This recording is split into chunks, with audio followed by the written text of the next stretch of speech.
Hello students, I hope आप सब अच्छे होंगे। कैप्टन शर्मा क्लासेस में आप सभी का स्वागत है। तो आज हम इस हिंदी का जो पेपर है आपका, जो बोर्ड परीक्षा में आपका आता है, आपका पेपर कैसे रहता है, कैसे क्या होता है, कैसे इसका फॉर्मेट होता है, केवल हम इसके बारे में चर्चा करेंगे। बस पेपर आपका कैसे होता है, क्या चीज़ें हैं आपकी, ठीक है, ये समझेंगे बस केवल आपको, ठीक है। बाकी इसमें फिर अगली जब क्लासें अवेल होंगी तो वहाँ पर आपको ये बताएंगे कि क्या क्या क्लासें हैं, कैसे मतलब किसको लिखना है, कहाँ से तैयारी करनी है हिंदी की, इसके बारे में चर्चा करेंगे। जैसे आपके पास बुक है तो बुक्स में क्या क्या पढ़ने हैं, जैसे मान लो आपके पास विद्या क्वेश्चन बैंक है तो वहाँ से क्या क्या चीज़ें पढ़नी है, ये सारी चीज़ें हम अगले नेक्स्ट वीडियो में आपको बताएंगे, नेक्स्ट क्लास में। देखो आपको समझना क्या, सिंपल सी बात है आपको कि आपका जो दिया गया है आपका 9 से 1 शिक्षक को, मतलब आपका ये जो है आपका, ठीक है, ये जो आपका दिया रहता है, ये क्या कहते हैं इसको, 9 से 1 दिखा है, ये आपका सब्जेक्ट कोड है। आपका जो हिंदी का पेपर होता है, क्योंकि हिंदी का देखो हर एक भाषा का क्या होता है, हर एक पेपर का कोड, पेपर कोड तो आपका ये है 801 MB, इसको कहते हैं पेपर कोड। और जो आपका ये होता है 9 से 1, ये पर्टिकुलर हर एक भाषा, जिसे आपका सामाजिक विज्ञान SST हो जाएगा, हिंदी हो जाएगा, अंग्रेजी हो जाएगा, यहाँ पर जो कोड रहेगा वो आपका सब्जेक्ट कोड होता है, यानी उस सब्जेक्ट का पर्टिकुलर कोड होता है। और ये जो होता है आपका जो मोटे हेडलाइंस में दिया था, कलेक्शन में मोटे मोटे में, ये आपका होता है पेपर कोड। इसी पे अगर आप इस कोड का पेपर भी गूगल पे, आप कहीं भी आप किसी ऑनलाइन प्लेटफॉर्म पे सर्च मारेंगे तो आपको यहाँ से डेफिनेटली यहाँ से सारी चीज़ें अवेल हो जाएंगी, मिल जाएंगी। तो आपका 2020 का पेपर है आपकी, जो अब की एग्जाम हुआ इस बार वाला, उसमें का पेपर है आपका हिंदी सब्जेक्ट का है। देखो इसमें आपको 70 नंबर पूर्णांक रहेगा आपका, 3 घंटे 15 मिनट आपको टाइम मिलेंगे पढ़ने के लिए, ठीक है। 3 घंटे करने के लिए 15 मिनट आपको पढ़ने के लिए मिलेंगे। देखो जिस निर्देश में दिया गया है, ठीक है। प्रारंभ के 15 मिनट परीक्षार्थियों को प्रश्न पत्र पढ़ने के लिए निर्धारित किए हैं, ठीक है। आई होप इसको पढ़ लेंगे आप लोग, ठीक है, वीडियो को पॉज करके। तो पहला क्वेश्चन पे आते हैं, क्वेश्चन करना कैसे है। देखो इसमें क्या क्या चीजें हैं, इसके बारे में चर्चा करेंगे। बस कौन क्वेश्चन कितने नंबर को आना है, कैसे करना है इसको, इसके बारे में हम डिटेल में चर्चा करेंगे इसमें, बस, ठीक है। और बाकी तैयारी कहाँ से करनी है, इसका पेपर कैसे, आज पेपर समझ रहे हैं, इसके बाद फिर समझेंगे तैयारी करनी कहाँ से है, कितना हम पढ़ें। क्योंकि भाई अगर हम बुक्स भी हमारे पास बहुत अवेलेबल है तो वहाँ बहुत सारे कंटेंट दिए गए हैं। विद्या क्वेश्चन देखें या राज्य क्वेश्चन, कुछ भी क्वेश्चन बैंक, कोई भी क्वेश्चन बैंक देखें तो वहाँ पर कंटेंट बहुत ज़्यादा दिया है ना, किसमें से क्या क्या पढ़ें जो हमारे एग्जाम के पॉइंट ऑफ व्यू से इंपॉर्टेंट है। क्योंकि हमारे पास टाइम भी तो नहीं है, मान चलो कि 15 फरवरी से कम आपके एग्जाम में परीक्षाएं स्टार्ट होने की संभावना हो सकती है। क्योंकि हर बार ऐसा हो रहा है, तो की बार भी ऐसा हो सकता है। मान लो कोविड क्राइसिस चल रहा है विशेष, ठीक है, लेकिन बहुत लेटे होंगे तो मान चलो कि अगर मान लो फरवरी में ना एग्जाम हो तो मान चलो कि मार्च 1st वीक तक हो जाएगा, यानी आपका 3 मार्च 4 मार्च से स्टार्ट हो जाएगा, ये समझ लीजिए। तो कहीं ना कहीं हमारी हमारा जहाँ खुद का ओपिनियन है, मान चलो कि 15 फरवरी तक एग्जाम आपका स्टार्ट हो जाएगा, 15 फरवरी के बाद स्टार्ट हो जाएगा, पक्का है, ठीक है। हमारा जो खुद का ओपिनियन, इसमें किसी की न्यूज नहीं है, जब न्यूज आएगी तो हम आपको बताएंगे। चलिए देखते हैं क्वेश्चन में करना क्या है, कैसे करेंगे इसको, सारी चीज देखेंगे इसमें। अब आपको देखो जैसे आपको दिया गया है क्वेश्चन नंबर 1, ये आपकी क्या है, टिक आउट है, क्या लिखा है क्वेश्चन नंबर 1 का, ठीक है। प्रश्न उत्तर नंबर 1, निम्नलिखित कथनों में से कोई एक कथन सही है, उसे पहचान कर लिखिए। अब आपके 4 विकल्प दिए गए हैं, इनमें से कौन सा क्या सही है, विशेष है तो टिक किया गया है, ठीक है। आपको ऐसे क्वेश्चंस मिलेंगे, अभी हम केवल पेपर देख रहे हैं। देखो आपके इसके लिए 4 ऑप्शन दिए गए, इसमें जो सही होगा, जो ऑप्शन फॉलो करता होगा वो इसमें सही होगा। और आपका 1 नंबर, देखो यहाँ पर अंकित किया गया है आपका कि 1 नंबर का क्वेश्चन पेपर आपका है। एक क्वेश्चन नंबर आपका कितने नंबर का है, 1 नंबर का। इसमें देखिए क्या क्या सही है। श्रीनिवास दास ख्याति प्राप्त नाटककार है, ये कहानीकार है, ये नाटककार नहीं है। अब आपको जो कॉन्सेप्ट पता रहेगा, हर चीज लेखक के बारे में जानकारी होगी, कौन से कौन क्या है, तो आप कर सकते हैं। देखो अब कहेंगे भैया इसको हम कैसे जानते हैं कि ये नाटककार है, आप कैसे जान गए कि ये कहानीकार है, क्योंकि हमने इसको पढ़ा है, देखा है। एक कहानी ज्यादा लिखे हैं, जो कहानी ज्यादा लिखते हैं अक्सर करके देखा जाता है, जो जिस रचनाओं में ज्यादा होते हैं उनके बारे में ज्यादा, विशेष करके देखो एक रचना जयशंकर प्रसाद हो गई, जयशंकर प्रसाद कवि भी है और नाटककार भी है, लेकिन उनको ज्यादातर देखो प्रसिद्धि बात की जाती है कि वो मतलब प्रसिद्ध। देखो क्वेश्चन क्या पूछा, श्रीनिवास दास ख्याति प्राप्त, ख्याति मतलब क्या, प्रसिद्धि, मतलब किसमें हाईएस्ट पोजीशन पर है। ये मान के लो कि हमेशा जितने भी क्वेश्चन पूछे जाएंगे वो अधिकतर हाईएस्ट पोजीशन पूछे जाएंगे, जो बेस्ट होगा, बेस्ट वाले ऑप्शन चुनेगा। अब जैसे बोला चिंतामणि के रचनाओं से पूछ सकता है, चिंतामणि के लेखक श्री कृष्ण प्रेमी है। अब सिंपल सी बात है, श्री कृष्ण है ही नहीं। चिंतामणि भाग 1 और भाग 2 आचार्य रामचंद्र शुक्ल का है, वहां से होगा, तो यह है नहीं, ये भी गलत हो गया। झलमला कहानी संग्रह के लेखक पद्मलाल पुन्नालाल बख्शी है, राइट आंसर है आपका। झलमला जो है निकी क्या है, कहानी है, कहानी संग्रह, कहानी मतलब कथा है आपकी, कहानी है, ठीक है, ये इसका राइट आंसर। अब अच्छा मान लो अभी हमको क्लियर नहीं, मतलब ये नहीं है, इसको देख लेते हैं आगे। गोविंद बल्लभ पंत भारतेंदु युग के उपन्यासकार हैं। गोविंद बल्लभ पंत ये आपके भारतेंदु युग के उपन्यासकार है ही नहीं, ठीक है, ये सब कहीं नए युग के हैं, तो इस रीजन से हो ही नहीं मिल सकते। इसका मतलब आपका इसमें तीसरा ऑप्शन जो है आपका राइट आंसर हो जाएगा। ठीक है, क्लियर हो गया। ये आपका पहला क्वेश्चन था 1 नंबर में। आप जो सही लगेगा, जो आपको सही लगे, जो सही हो, इसको तैयार करना पड़ेगा, पढ़ाई करनी पड़ेगी, तब समझ में आएगा। तो जो सही है उसमें टिक कर लेना, अपना हो जाएगा। ठीक है, अब चलिए हम चलते हैं। ठीक है, तो आपका देखिएगा, ठीक है, ये आपका है, आपका कौन सा, उसी का पहला क्वेश्चन का पहला है आपका, निम्नलिखित कृतियों में से कितनी एक कृति के रचयिता का नाम लिखिए। अब इनमें से आपकी कितनी रचना है? रश्मि, मानसा, एक घूंट, शिक्षा और संस्कृत, कला में कलकत्ता से फीकी।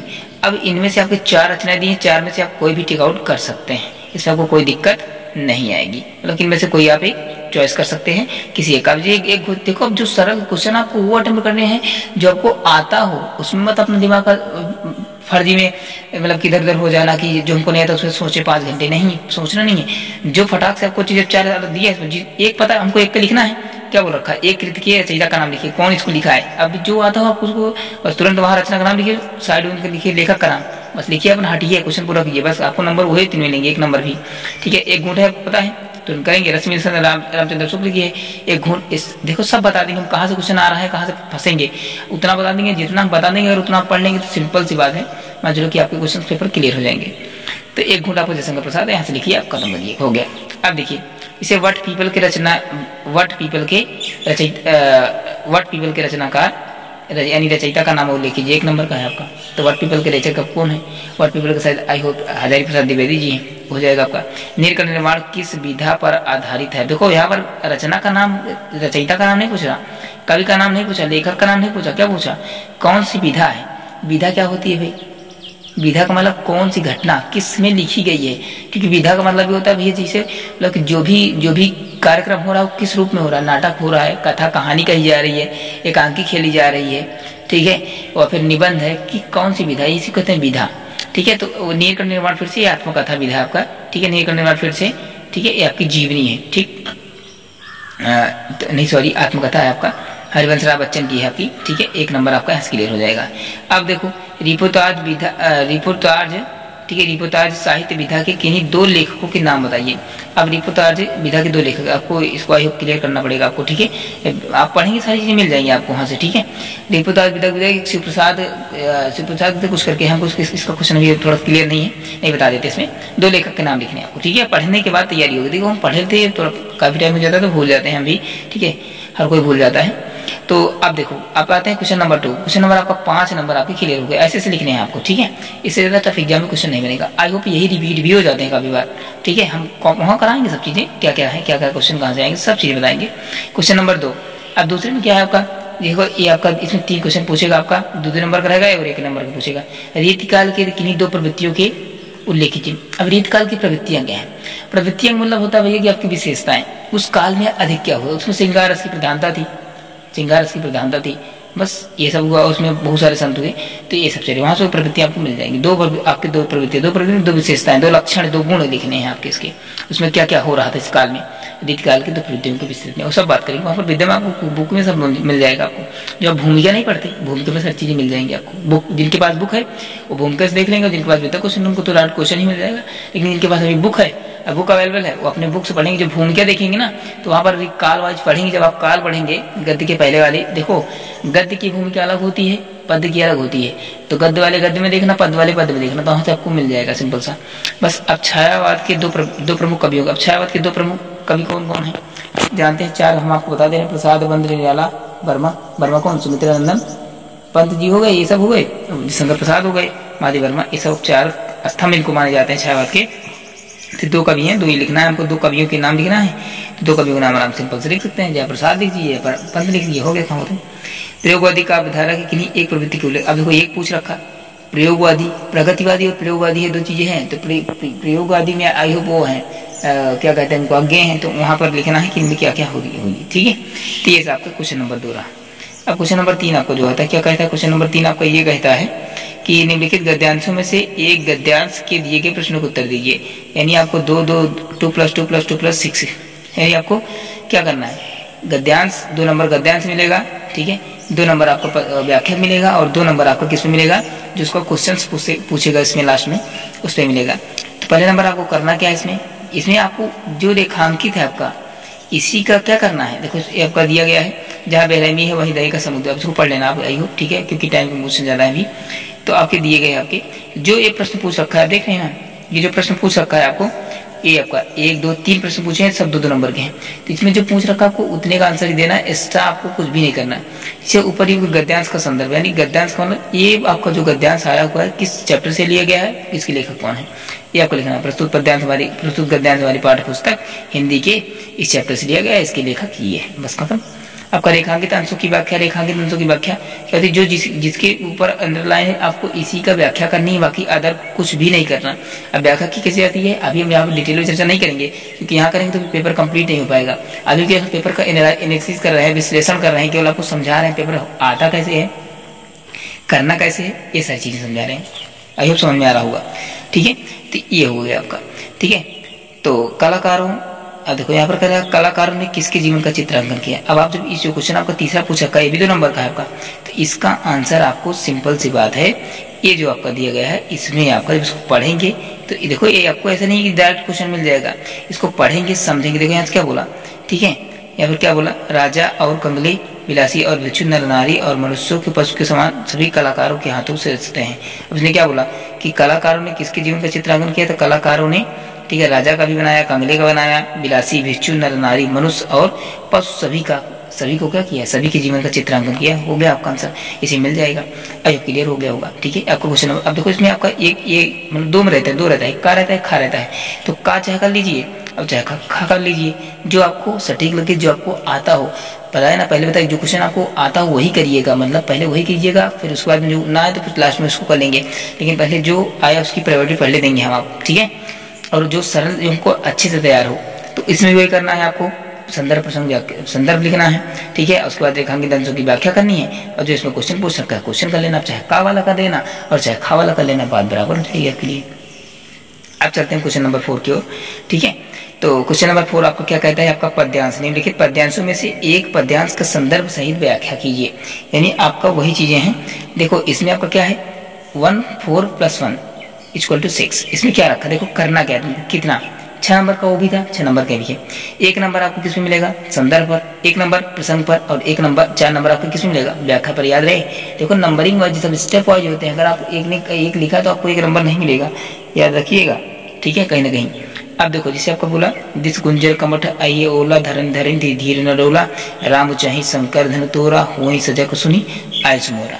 ये आपकी बहुत पहले हैं, जब पढ़ाएंगे मस्त है, आएगा समझ में, ऐसी बात नहीं है, ठीक है। तो पद्य की व्याख्या जरूर करना पड़ेगा, क्योंकि आप लोग को बहुत ज़्यादा दिक्कत होती है भाई, क्योंकि अभी कॉलेज बंद है, क्योंकि वहाँ टीचर लोग तो पढ़ा नहीं सकते, आप स्वयं से पढ़ेंगे तो मज़ा नहीं आता ना, थोड़ा सा ये होता है।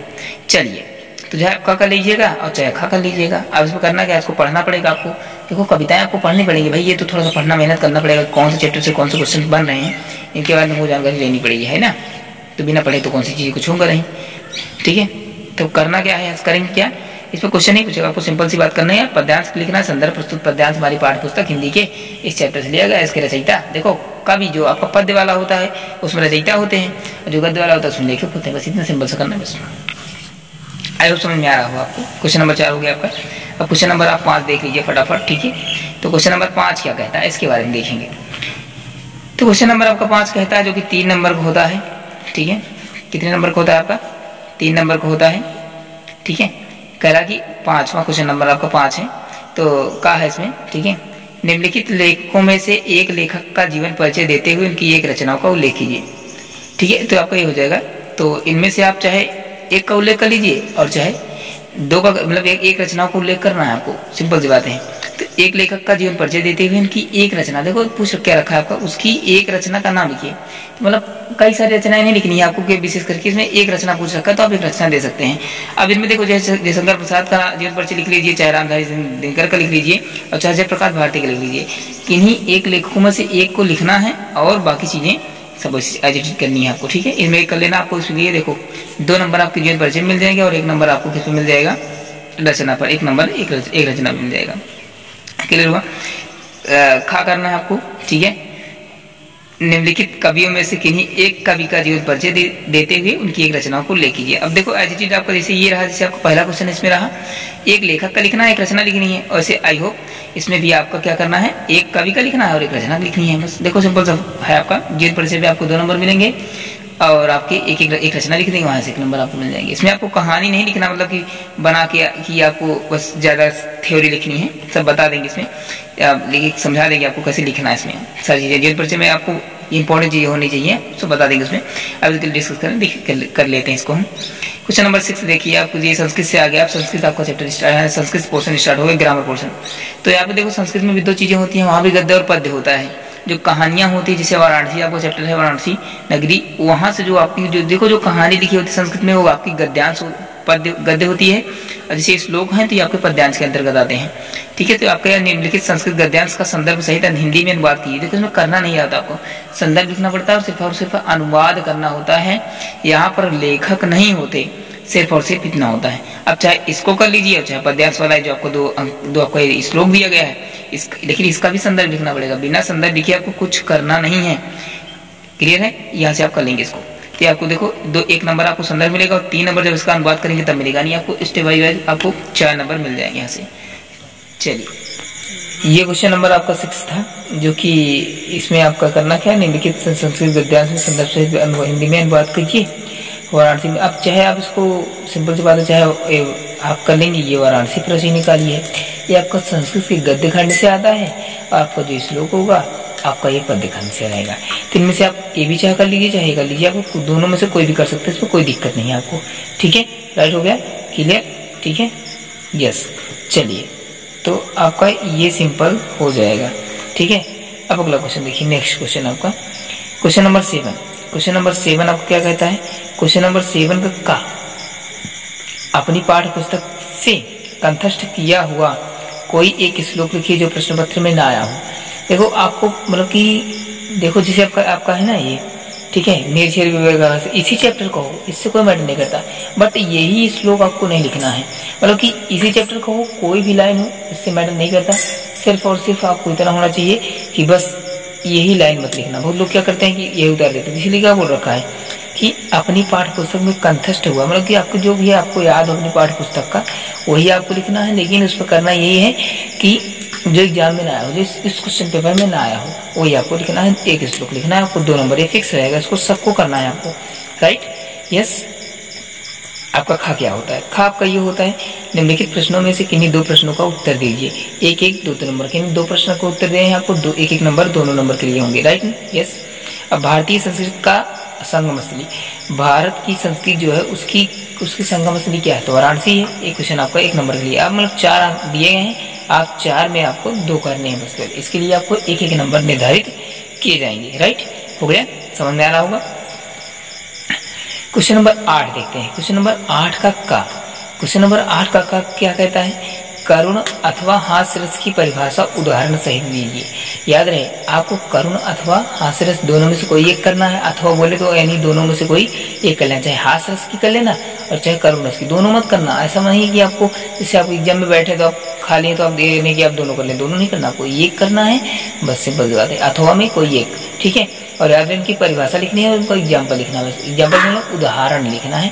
जैसे कोई एक उदाहरण लिखता है, ठीक है, करुण रस की कोई उदाहरण जैसे मान लो कि ऐसी कोई 2 पंक्तियां 2-4 पंक्तियां लिखिए जो कि जिसमें करुण का भाव हो, ठीक है, ये हो गया, इससे आपका हो जाता है। हास्य रस में जैसे कोई हंसी मजाक का हो, ये चाहिए आपको, यहाँ से एग्जाम्पल ढूंढना है तो आप इसे बुक में विद्या क्वेश्चन मिल जाएगा, बुक में मिल जाएगा, नहीं तो आप रामायण कविता से कहीं से भी ढूंढ सकते हैं, इस पर कोई भी लाइन लिख सकते हैं आप, चाहे अपने बुक का ही लिख सकते हैं एग्जाम्पल, कहीं कोई दिक्कत नहीं है आपको।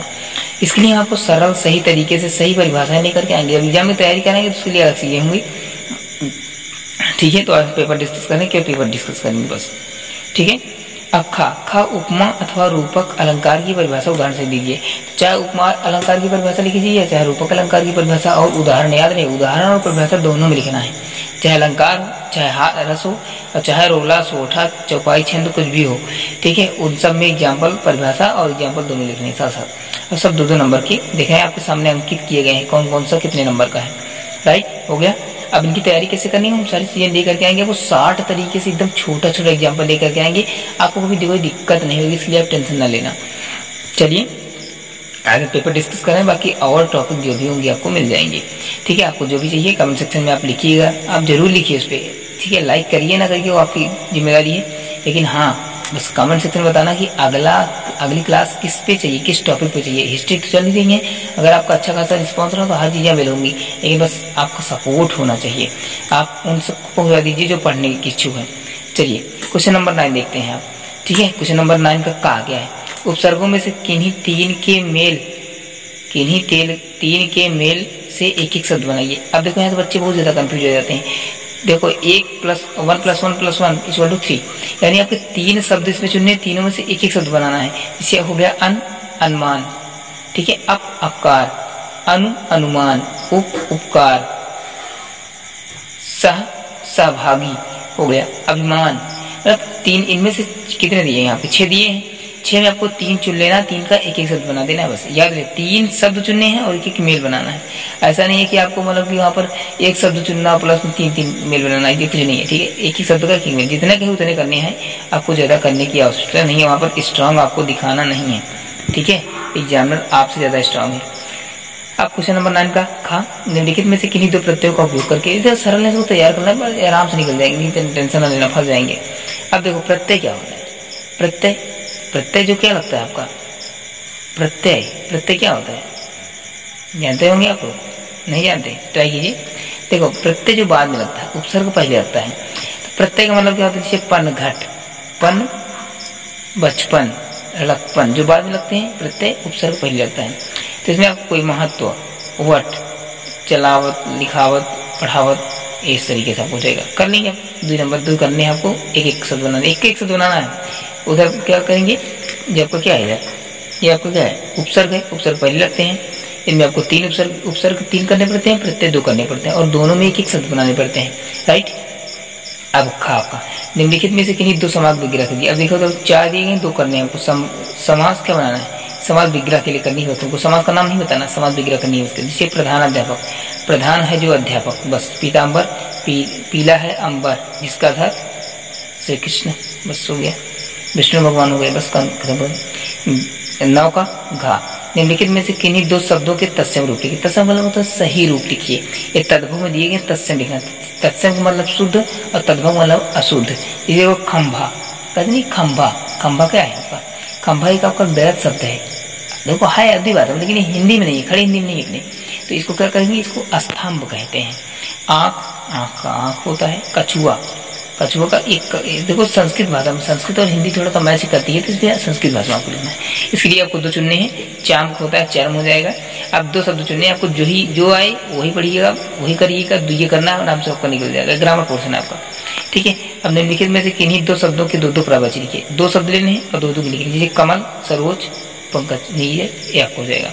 गंगा, गोदावरी, मधुगावरी, मंदाकिनी, कुछ भी चुन सकते हैं, इसमें कोई नहीं है कि प्रावाची मतलब उन्हीं के उपनाम। प्रावाची मतलब उन्हीं की, उनको किन किन नामों से जा सकता है। तो आपको 2 चुनने हैं, 2 एक नंबर के रहेंगे। आपको 2 चुनने हैं, आपको 2 लेने हैं। राइट ना? यस, क्लियर हो गया? डन। चलिए क्वेश्चन नंबर देखते हैं आपको। अब देखो संधि है, आपको क्या करना है इसमें? क्वेश्चन नंबर 10 का, निम्नलिखित में से किन्हीं 2 संधियों के नाम संधि कीजिए। संधि करना है और उनके नाम बताना है। संधि का मतलब संधि विच्छेद किया गया, इसको बराबर में लिखना है। क्या बनेगा इसका? अब जैसे अल धन एव, हम लोग के अस्य धन एव, तो क्या हो जाएगा आपका? अस्य हो जाएगा। प्रतिधन ऐसा, प्रत्यादेशा होता है। ठीक है, रत्न प्लस ओघा, रत्नौघा, आपकी द्वितीय संधि, आपकी अयुक्त संधि होगी, आपकी एड संधि होगी और गुण संधि होगी, द्वितीय संधि होगी। आपको उसके बारे में चर्चा करेंगे, 60 फॉर्म पढ़ाएंगे और एक ऐसे कॉन्सेप्ट के साथ पढ़ा देंगे, आपको समझ में आ जाएगा। ठीक है, लेकिन आप क्लासेस चाहते हैं तो अगर पढ़ लेते हैं तो कोई बात नहीं है, और सरल तरीका चाहते हैं तो सिंपल बात है, हम तो नहीं है। ठीक है, बस लेकिन वही चीजें जो आपको जो पॉसिबल हो वही कह सकते हैं, क्योंकि उतनी क्लासें पॉसिबल नहीं है।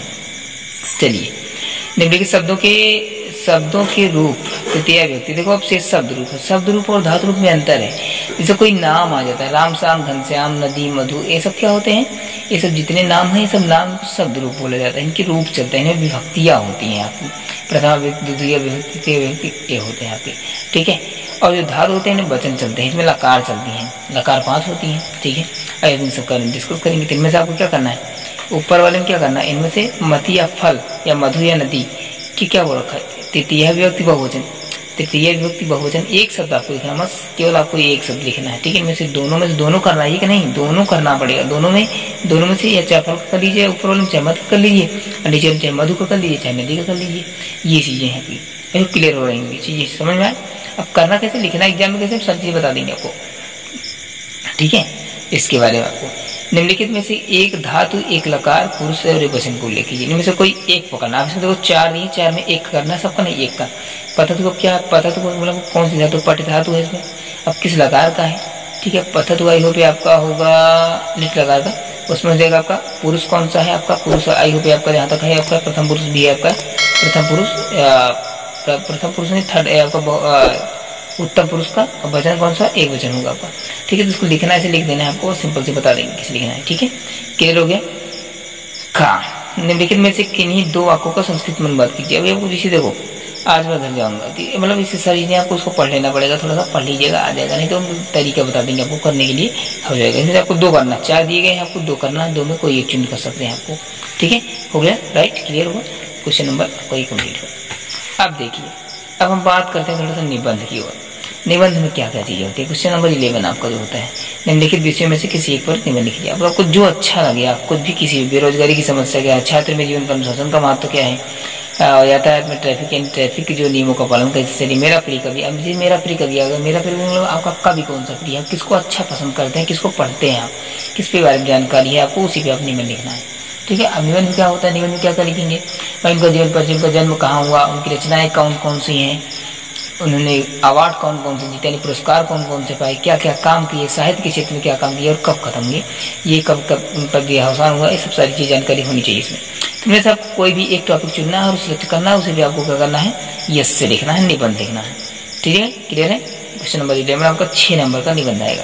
अब इसमें कॉमन टॉपिक क्या होती है, सारी चीज आपको क्वेश्चन बैंक आपके पास होगी तो हम मिल जाएगा, नहीं और इसमें ना समझ में आए तो कमेंट सेक्शन में लिख दीजिए कि हाँ उस पर आप क्लासेस की अवेलेबल चाहिए का दो, तो हम एक 2 क्लासेस इस पर ले लेंगे। आपको तैयारी के फॉर्मेट बता देंगे क्या क्या तैयारी करनी है। अगर आप हिंदी के बारे में चाहते हैं तो कमेंट सेक्शन में लिख दीजिएगा। चलिए, अपने पठित खंडकाव्य के आधार पर निम्नलिखित प्रश्नों में से किसी एक प्रश्न का उत्तर दीजिए। देखो अब इसमें जैसे मुक्ति बोध मुक्ति जितने इसमें नहीं है, सब नहीं करने आपको। आप देख रहे हैं क्वेश्चन नंबर 12 का जो खा है आपका ज्योति जवाहर, जो अपने स्टेट पे चलता है, इससे मतलब अपने राज्य में चलता है, स्टेट सॉरी आपके जो जनपद में चलता है, स्टेट वाइज नहीं होता, जनपद वाइज होता है आपका। आपके प्रतापगढ़ में चलता है आपका कौन सा, ज्योति जवाहर चलता है। बाकी और जैसे आपको दिए गए हैं, मुक्ति दूत आपको दिया गया है, और इधर आपको क्या दिया है, आपको जो दिया गया है मेवाड़ मुकुट दिया गया, आपको मातृभूमि दिया गया, कर्ण का दिया गया है, कर्म दिया गया। आपको कहीं कुछ भी नहीं करना आपको, ठीक है। इधर क्या क्या ये कुछ भी नहीं है, ये आपको मतलब कुछ नहीं करना, सिर्फ और सिर्फ क्वेश्चन नंबर 12 में से आपका 3 नंबर का आएगा।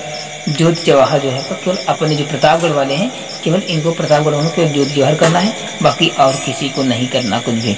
जो प्रतापगढ़ वाले हैं उनके खास करके लिए उनके लिए आपका क्या है, ज्योति जवाहर करना, जो कि देखो सब पे 3 नंबर आपको मिलेगा।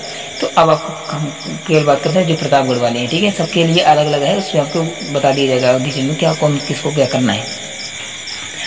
तो प्रतापगढ़ वाले जो है आपके लिए 3 नंबर मतलब सबके लिए 3 नंबर निर्धारित है। आपको 12 क्वेश्चन 3 नंबर निर्धारित है, लेकिन जो प्रतापगढ़ वाले हैं उनको क्या करना है, ज्योति जवाहर कर ली है, सॉरी। तो आपको खा करना है, खा का। अब देखो खा देख रहे हैं हम लोग, खा इसमें चाहे क्वेश्चन नंबर पहला कर लीजिए चाहे दूसरा कर लीजिए, दोनों में एक करना है आपको। पहले क्या बोला, आधार पर एक प्रश्न का उत्तर दीजिए। अब चाहे ज्योति जवाहर खंडकाव्य के द्वितीय सर्ग का कथावस्तु लिख लीजिए, और चाहे ज्योति जवाहर के आधार पर खंडकाव्य पे सम्राट अशोक का चित्रांकन कीजिए। चित्रांकन का मतलब अशोक कैसा था, उसके जीवन से रिलेटेड बातें लिखनी, उसकी विशेषताएं लिखनी है, तो ठीक है। अब चाहे द्वितीय वर्ग का कथा संक्षेप अपने शब्दों में लिखना पड़ेगा इसको, ठीक है। आप कथा वस्तु का मतलब है कि आप उसके बारे में क्या जानते हैं, उसकी कथा कैसे जानते हैं, क्या क्या जानते हैं कथा बारे में, उसको आपको द्वितीय सर्ग की बढ़िया सा डिटेल में लिख देना है, राइट। बस करना कि मैं आपका इसमें पूछ लेता ज्योति जवाहर, जो अब ज्योति जवाहर बना किससे, जवाहर है, जवाहर पंडित जवाहरलाल नेहरू, उन्हीं पे बेस है आपका, ठीक है। तो आपको उन्हीं के बारे में कंफ्यूज, उनके बारे में विशेषताएं पूछ लेगा तो आपको उसमें बता दिए जाएंगे कैसे क्या करने हैं, तैयार कर लेना, ठीक है। क्वेश्चन पेपर हमारा डिस्कस करने का मेन मोटो था हमारा, तो वो कंप्लीट हुआ, ठीक है।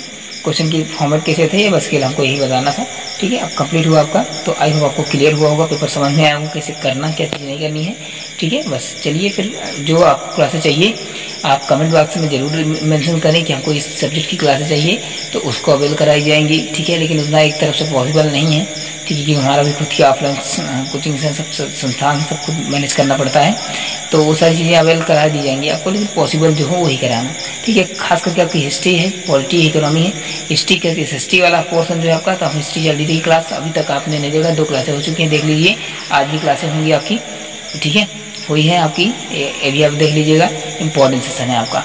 बाकी क्लासेस जैसी लगी तो लाइक कीजिएगा, अच्छी लगी तो मोटिवेशन बनाने के लिए लाइक कीजिएगा, और चैनल को अभी तक सब्सक्राइब नहीं किया तो सब्सक्राइब करिए। क्यों? क्योंकि आपको नोटिफिकेशन चाहिए, तो सबसे पहले खट्ट से बेल आइकन दबाओ, खट्ट से ज्वाइन हो जाओ, कैप्टन शर्मा क्लासेस से देव आपके साथ है। हाँ, और एक चीज़, अगर आपने कोई भी चाहे 12th वाले हैं चाहे इंटर वाले हो, मतलब कि क्लासेस नहीं चल रही हैं अभी, लेकिन फिर भी अगर डाउट पूछना चाहते हैं, आप जुड़ना चाहते हैं, तो कैप्टन शर्मा क्लासेस का लिंक जो है डिस्क्रिप्शन में दिया गया है, ठीक है।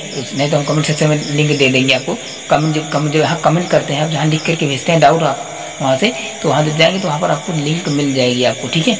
तो वहीं से आप जो है ज्वाइन हो सकते हैं। तो ज्वाइन होने का फायदा क्या होगा, आप अपने कोई भी सब्जेक्ट की डाउट क्वेश्चन पूछ सकते हैं, चाहे वीडियो भेज करके पूछ सकते हैं, ऑडियो भेज सकते हैं, फोटो भेज सकते हैं, या फिर रिटन टेस्ट में भेज सकते हैं। आप कैसे भी किसी तरीके से अपने डाउट पूछ सकते हैं। चलो फिर, क्लास अच्छी लगी है तो लाइक कीजिएगा, और कमेंट सेक्शन में जरूर बताइएगा क्या डाउट है, किस पे क्लास सही है अगली आपको, ये जरूर बताया करो। और हाँ, अच्छी लगी है तो जरूर कुछ ना कुछ लिख कर बताया करो, बस आप सबका सहयोग ही हमारी मोटिवेशन सेशन है। तो मिलते हैं फिर नेक्स्ट वीडियो में, तब तक लिए अपना ख्याल रखना और पढ़ाई करते रहिए, जम के करिए, ठीक है। परीक्षा खरौली में आपको निश्चित आयोजित होंगी, ये फिक्स है, ठीक है। तो बस जम के तैयारी कीजिए, अपना ख्याल रखना, अपने अच्छे से पढ़ाई करिए। Have a nice day, have a take care yourself.